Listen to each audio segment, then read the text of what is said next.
둘, 셋. 안녕하세요. 반갑습니다. 오늘은 진짜 유명하신 분 모셨어요. 예. 분당을 예. 김병욱 의원님. 네. 저 처음 뵀어요. 예. 유명하신 분인데 실물이 훨씬 더 잘생기셨네요. 그러니까요. 그런 관리의 얘기- 비법이라도. 그런 얘기 많이 들으시죠? 많이 듣죠. 그래 진짜 동안이세요. 제가 그런 얘기를 많이 듣는데 네. 뭐 저를 낳아주신 부모님 덕택이겠죠. 그리고 함께 사는 우리 와이프 때문에 이렇게 되지 않았나. 여보 고마워요. 쑥스럽습니다. 아니 이제 이렇게 모시게 된 게 원래 제가 옛날부터 네. 그 아드님이 서울대. 그래서 제가 그 의원님 예. 그 교육특보 그 분하고 친하잖아요. 네네 그래서 그렇습니다. 한번 서울대 보낸 아빠는 어떤 역할을 하셨을까? 그래서 한번 초대를 원했어요, 사실 오래전부터. 아 그랬나요? 네, 그래가지고 이제 이렇게 드디어 모시게 됐는데 오늘 그 아빠 역할, 아빠 역할? 입시를 두고 어떻게 아빠 하셨을까? 아 저는 진짜로 역할. 네. 우리 두 아들한테 공부하라고 얘기한 적이 별로 없는 것 같아요. 엄청 예. 바람직한. 야 재밌게 잘 놀았냐? 나 뭐 필요한 거 없어? 뭐 이런 얘기를 많이 했던 것 같아요. 그만큼 이제 우리 와이프가 네. 워낙 사모님이. 현명하게 잘하고 있다라고 제가 믿은 거죠. 믿고 두 아들도 엄마를 꽤 잘 따라서 그 공부도 하고 이렇게 나름대로 잘 다니는 것 같아요. 그래서 내까지 끼어들면 우리 와이프하고 제가 또 생각이 다를 수가 있고 또 애들도 엄마가 공부하라 막 하고 하는데 아빠까지 나서서 뭐 얘기하는 게 군더더기일 수 있다라는 생각을 많이 했어요. 근데요, 엄마도 잔소리로는 안 돼요. 아 그런가요? 엄마도 잔소리 한다고 안 되지. 그쵸. 근데 제가 나름대로 보기에는 계획대로. 제가 보기에는 두 아들이 엄마 말을 잘 따르는 것처럼 저는 그때 느꼈어요.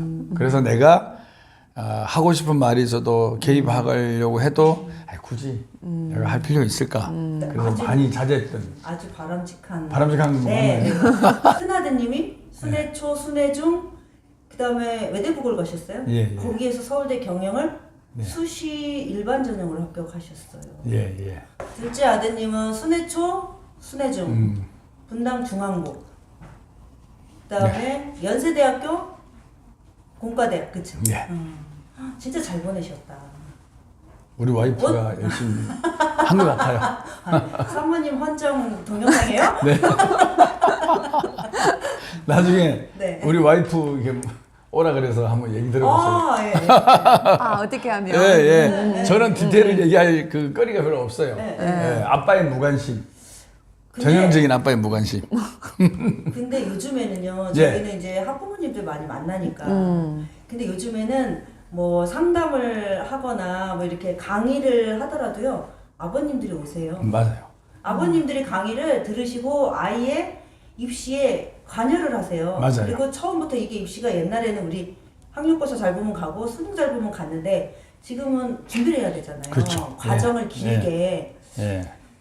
그랬을 때 학부모 아버님이 어떤 역할을 해주실지 그리고 그 입시가 전반적으로 어떻게 해서 어떻게 대학을 가는지를 아버님들이 다 들으시더라고요. 그리고 좀 적극적인 아버님들은 아예 그냥 수시로 전화를 하셔서 물어보시기도 맞아요. 하시고 예. 저희 독자들 중에도 아버님들이 꽤 계세요. 예. 그러니까 제가 이제 그 무관심인데 우리 첫째 아들 때문에 그러니까 수시를 1차로 합격하고 그 논술 면접 준비한다고 대치동으로 기억해요. 대치동으로 라이드를 한 4번 정도 한 것 같아요. 그때 가보면은 물론 라이드니까 그래서 그런지 모르겠지만 거의 90%가 아빠더라고요.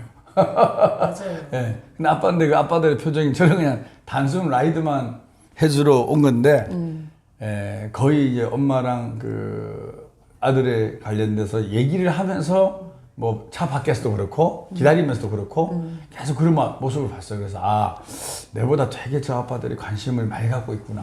그때 그런 생각을 좀 했었습니다. 근데 아빠가 보통 일반적으로 어떻게 얘기하냐면 아빠가 관심을 가지고 있지 않다가 입시에 관심을 가지고 있지 않고 그냥 학원비만 벌어다가 학원비만 내주다가 나중에 고등학교 잘하겠지. 왜냐면 학원비를 한 달에 몇 백씩 쓰니까 잘하겠지. 그렇게 했는데 나중에 고등학교 2학년 정도 되면 얘가 이 성적으로 어느 대학 간다가 좀 나와요. 그러면 이제 그때 아버님들이 굉장히 이성적으로 이거밖에 그동안 한 게 뭐냐 막 이렇게 하신다고 그런 집들이 많이 있거든요. 그죠. 저는 그러니까 우리 두 아들이 공부를 좀 잘한다 이런 정도의 정보를 갖고 있었고 아주 훌륭하다 이런 생각을 사실 못했어요. 그런데 첫째가 둘째보다 더 욕심이 많다. 그것도 제가 알고 있었고 욕심. 그리고 첫째는 자기가 원하는 학교를 이제 고등학교, 대학교를 다 이제 간 거죠. 그러다 보니까 결과적으로 그렇게 갔는데 그 과정에 있어서도 되게 아빠로부터 엄마로부터 신뢰를 계속 획득해 나가고 있었던 거죠. 그래서 자기가 뭘 하겠다 그러면 또 하고 뭐 하겠다 그러면 하고 그러니까 굳이 엄마가 그렇게 잘 리드하고 잘 따라주는데 제가 뭐라고 얘기할 틈새가 없었어요. 그만큼 뭐 나름대로 엄마랑 호흡 잘 맞추고 본인 스스로가 이제 찾아서 하니까 공부를 찾아서 하는 스타일이고 뭐 이런 사기 캐릭터가 그런가요? 잘못하면 우리 아들 자랑하는 데인데 아니 그렇게 범생이지만 또 끼도 있어요. 그 노래도 잘하고 춤도 잘 추고 또 그런 게 있어요. 그래서 아빠 출마하면 로고송도 불러주고 막 그래요. 근데 하여튼 이렇게 밝아요. 밝고 명랑하게 커가고 또 지가 공부를 하니까 사실 제가 낄 틈이 없는 거죠. 뭐 저는 야 오늘 뭐 재밌게 놀았냐? 야 주말에 영화 프로 볼래? 사실 저는 오히려 더 레저라든지 이런 그 취미 이런 쪽으로 이게 제 이 대화의 화제를 돌리는 공부 얘기를 보셨어요? 사모님은? 그런 거 봤죠. 푸시를? 공부에 이런 걸 한 번씩 봤는데 네. 생각보다 많이 이렇게 하진 않고 이제 알아서 좀 해주는 편이었죠. 근데 그 속에서 제가 또 공부라는 단어를 꺼내면 그건 아니다 생각하고 나는 오히려 좀 이렇게 놀자. 야 공부만 하면 되냐. 축구 한번 차고 와라. 너 여자친구 있냐? 뭐 이런 식의 농담도 하고 역할 분담을 역할 분담을 한 게 아니고 제가 일부러 공부라는 주제에서 피해 쓰려고 노력했던 것 같아요. 피해 쓰려고. 초등학교고 아니면 그 중학교 때 네. 뭐 교육은 어땠어요? 조기 교육이라는 얘기가 많이 있잖아요. 근데 제가 기억하기에 우리 첫째가 2학년 때인가 이사 온 것 같거든요. 분당으로. 초등학교 2학년 예. 네. 그래서 제가 기억하기로는 그렇게 선행을 많이 했던 것 같지는 않아요. 그러니까 제가 원래 되게 좀 가난하게 살았어요. 학창 시절이. 예. 그래서 저는 사교육이라는 거를 한 번도 혜택을 못 보고 경험을 못 해보고 대학까지 졸업을 했어요. 그래서 저는 그래서 우리 아들들한테는 좀 사교육을 많이 시켜보고 싶다 이런 생각을 가졌어요. 조금 수월하다고? 예? 수월하다고요? 아니, 그런 개념이 아니라 개념이 아니고요? 내가 갖고 있는 사교육은 영어, 수학 이런 게 아니고 네. 태권도, 그다음에 피아노, 바이올린, 웅변, 뭐 이런 그 재미난 80년 전에 그다음 주산 뭐 이런 거 있잖아요. 주산 그러니까 이제 뭐 바둑 뭐 이런 거 있잖아요.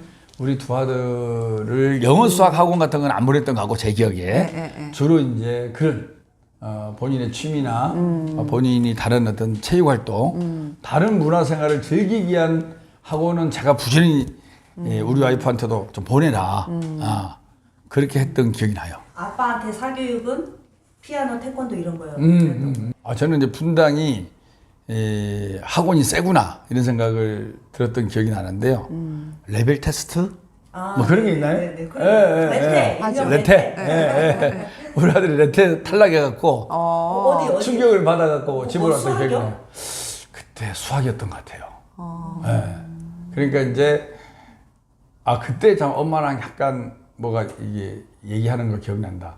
엄마가 원하는 학원이 있는 거예요. 근데 그 학원을 이제 우리 아들이 가서 시험을 봤는데 그게 좀 저는 처음에 이해가 안 갔죠. 학원에 무슨 시험을 보냐. 학원이라는 게 수강생이 오면 돈 벌려고 다 받아주는 거 아니냐. 그러니까 그게 아니라는 거야. 소위 물관리? 예, 물관리를 그래 맞아. 그래갖고 레트에서 떨어져. 예, 레트에서 떨어져서 우리 그 큰아들이 자기 나름대로도 좀 이 공부 잘한다라는 이 자부심으로 살아왔는데 이제 분당에 와서 쇼크를 받았죠. 그래서 아 분당이 세구나 그런 얘기를 들었던 기억이 납니다. 분당에서 지금 23년째. 예, 살고 있죠. 네.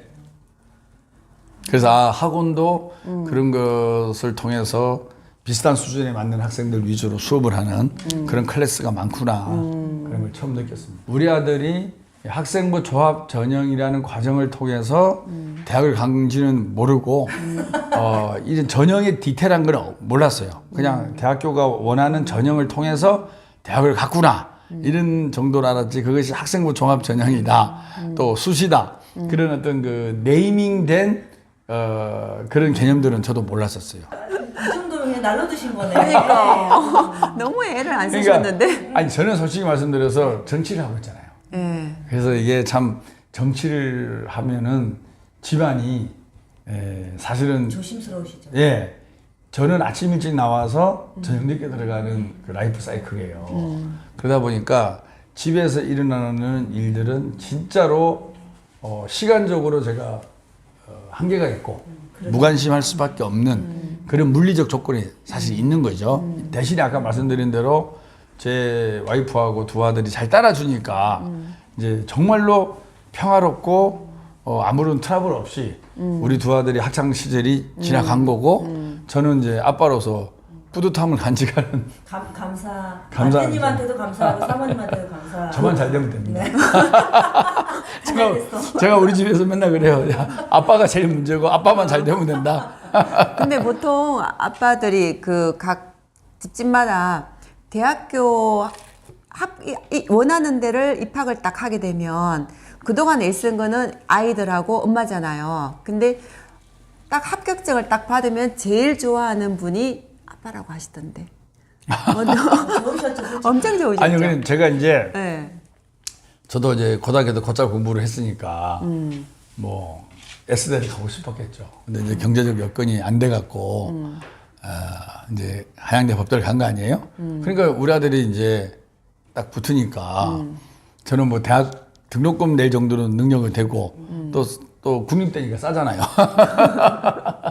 그러니까 저는 정말 뿌듯하죠. 의원님은 이제 아빠의 역할이 의원님 한 발짝 뒤에서 그냥 심리적으로 좀 이렇게 믿어주고 지지해주고 그 다음에 굉장히 유쾌하게 그 입시 과정에서 그렇게 하는 역할을 이제 하시고 사모님이 푸시하시고 좀 악역을 맡으신 거잖아요. 했겠죠? 네, 했죠. 근데 이제 아빠의 역할이 입시에서 좀 예. 지금은 중요해지고 국영수 성적만으로 대학을 가는 게 아니라 진로를 그림을 그려야 돼요. 요즘 애들은 그러다 보니까 이게 학생부 종합전형이에요. 네, 알죠. 예. 진로를 그림을 그리려고 하면 그래도 바깥에서 조금 전문적인 일을 하시는 아버님들이 그래도 많이 계시니까 아버님이 좀 이끌어주고 진로를 열어주고 이런 것들이 되게 중요하거든요.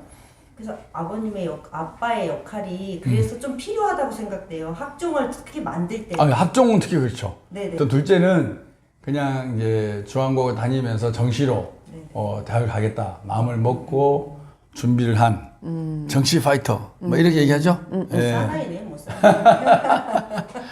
그리고 저는 이제 국회에서 여러 가지 이제 이 교육제도, 대학 입시 그리고 고교, 공교, 유교 정상화 뭐 이런 거에 대해서 우리 항상 논의를 하지 않습니까? 네네.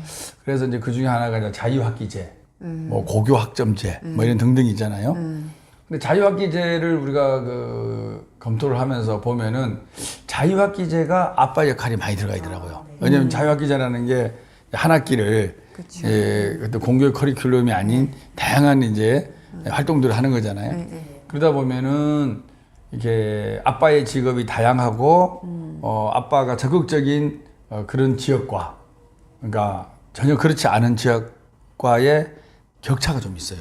그래서 아빠의 직업이 다양하고 아빠가 적극적으로 이런 좋은 직업 경험을 할 수 있는 곳을 어레인지 해주는 데는 자유학기제 만족도가 좀 높아요. 특히 우리 분당도 판교도 있고 해서 자유학기제를 풍부하게 운영을 할 수 있는 그런 프로그램을 짤 수가 있는데 물론 자유학기제를 원천적으로 반대하는 어머님들도 있죠. 뭐 하는지도 모르겠다. 시간만 때운다. 그 시간에 공부를 더 하면 되는데 왜 이런 걸 만들어서 시간을 낭비하느냐. 이런데 찬반론이 존재하는데 자유학기제를 긍정적으로 본다는 전제하에 말씀드리는 거예요. 네, 그런 면에서는 아빠들끼리 모여갖고 왜냐하면 아빠들이 미래의 새로운 직업, 그다음 미래의 먹거리, 그리고 우리나라를 이끌어갈 미래의 성장 동력 이런 것들 잘 알고 있잖아요. 그런 것들을 이제 아이들한테 뭐 AI라든지 빅데이터라든지 뭐 우리가 전기 자동차라든지 뭐 전기 배터리 산업이라든지 다양한 영역이 있는 거 아니겠습니까? 그런 영역에 대해서 구체적으로 설명을 해주고 자기 적성에 맞는 그런 건 재능과 끼를 발휘할 수 있게끔 그런 정보를 공유해주면 참 좋은 거 아니겠어요? 아빠가 좀 더 개입을 해서 아이들의 미래 진로에 관련돼서 아빠들이 그냥 이 순서대로 와서 학생들과 같이 어울리면서 대화하는 꼭 강의라는 게 아니라 한 20명 모아서 햄버거나 또는 핫도그 먹고 이렇게 뭐 이런 얘기를 하면서 애들의 재능을 발굴해내는 그런 시간들을 많이 가지면 좋겠고 그 속에서 아빠의 역할이 상당히 커질 수 있지 않을까 그런 생각을 해봤습니다. 진로를 그려가고 진로를 열어주는 데에서 이 아빠의 역할이 굉장히 커질 수 있죠. 그렇죠. 활용하기에 따라서는. 학점제가 시작되면은 그 역할이 아버님들의 역할이 예, 될 수 커질 있죠. 것 같아요. 예, 맞습니다. 입시 준비가 되게 빨라졌잖아. 네, 옛날에 우리 빨라졌어요. 고3 보고 수험생이라 그랬잖아요. 네. 지금 중3부터 고3까지 4년 동안 수험생이에요. 정말 힘들겠네요. 그렇죠? 네. 힘들겠어요. 그동안 엄마 아빠가 피가 말라. 아빠는 돈을 벌어와야 되고 엄마는 애하고 싸우면서 공부를 시켜야 되고 이게 너무 전쟁 같아. 예. 전쟁이죠. 근데 그렇게 안 해도 지금 제가 생각 보니까 의원님처럼 그냥 아이한테 좀 긍정적으로 믿어주고 긍정적인 마인드. 그래도 입시를 좀 유쾌하게 풀어가는 게 굉장히 필요할 것 같은데 입시가 너무 비극이에요 우리나라는. 그렇죠. 네. 이게 한 문제 틀리고 맞추고에 따라서 어떻게 보면 맞아요. 운명이 좌우되는 사실 지나고 나면 특정과 특정 학교를 선택해서 그렇게 운명이 바뀌는 거는 물론 없다고는 할 수 없지만 그렇게 흙과 벽으로 갈라지는 건 아닌데 그 당시에는 그렇게 생각하는 거 아니겠어요? 원하는 학교에 가는 거와 두 번째로 자기가 선호하는 학교에 가는 거하고 차이는 분명히 있을 수도 있는데 너무 우리가 극단적으로 생각하는 측면도 없지 않아 있다라는 생각이 좀 들어요. 맞아요. 입시라는 프레임 안에 들어가면 그냥 입시 대학을 서울대 연대도 막 차이가 있는 것 같고 거기에 다 매몰돼서 그 안에서 막 이렇게 판단하게 되는데 대학을 다 보내보니까 사실 서울대도 별거 없고 네. 제2고등학교가 서울대를 엄청 많이 갔어요. 많은데 서울대 나와서 다른 대학 나온 학생들보다 특별하게 잘 나가는 학생이 그렇게 썩 많지가 않아요. 그냥 비슷비슷해요. 맞아요. 그리고 맞아요. 아예 정말 제가 우리 고등학교 다닐 때 탑 10에 들어가고 정말 서울대 법대 졸업생일까 할 정도로 그냥 평범하게 사는 친구도 있고 뭐 다양하더라고요. 그래서 뭐 물론 이제 특정 브랜드가 있는 학교가 상대적으로 우월하다. 그거는 뭐 충분히 인정할 수밖에 없는데 그 공식이 모든 사람에게 공통적으로 적용되는 건 아니다. 예외도 많고 본인의 노력 여하에 따라서는 충분히 다른 결과를 만들어낼 수 있다. 그렇게 생각합니다.